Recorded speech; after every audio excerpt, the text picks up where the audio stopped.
The fifth myth is about, and I think there's a sixth, and then we'll be done with those, and I need to kick it along here, is that facilities like NBAF are going to be hubs for economic development or for the biotech industry. And here the response is really simple. Yeah, they'll involve some handouts from the federal government. I mean, you'll get grant money from the federal government if NBAF is going to come here, because I mean the facility itself is going to cost $500 million to make.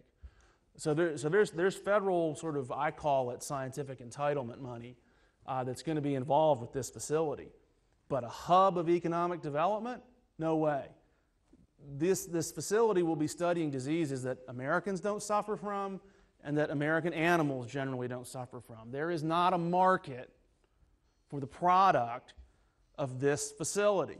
And that's why you see the efforts, which I showed earlier in Washington. This BioShield program is for the federal government to try to appropriate money to potentially buy some of these biodefense products, because every American is not going to be inoculated against Nipah virus or some exotic agent that is really an incredible rarity in the world. It just doesn't make sense.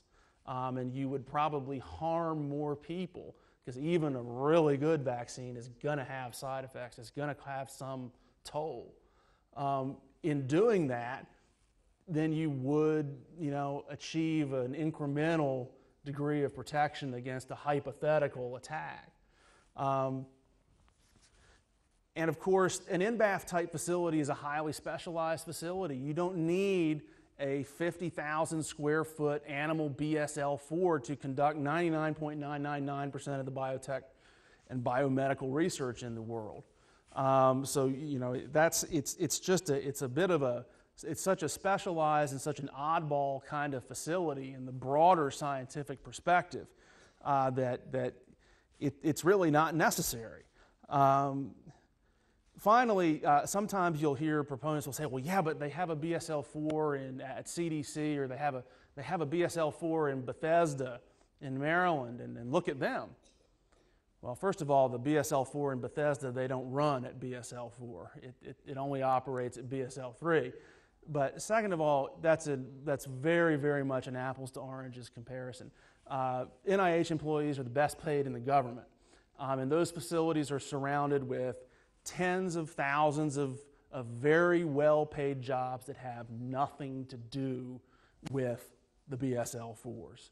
Okay, they have huge government bureaucracy and huge government scientific programs that don't have to do with biodefense.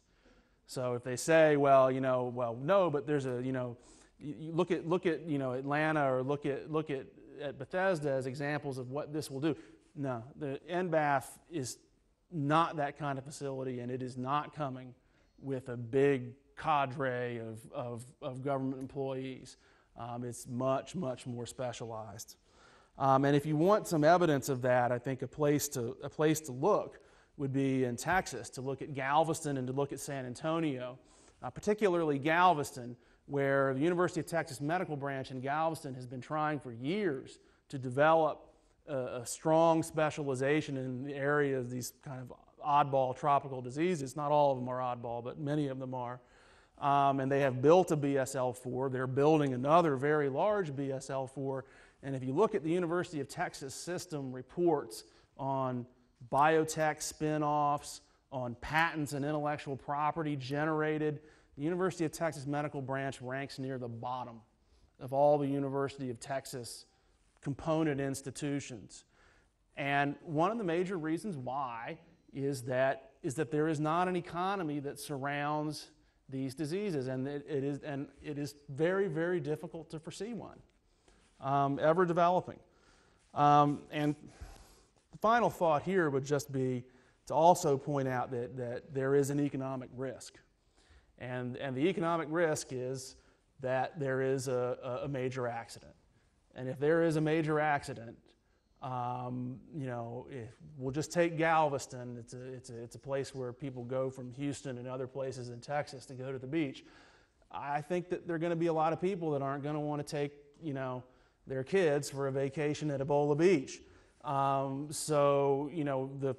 any given day, a major accident at one of these facilities is a almost vanishingly small possibility. But over time, and with the scale up that we're doing, we don't have the people that are experienced in operating these facilities. If it happens, the negative economic implications could be very, very large.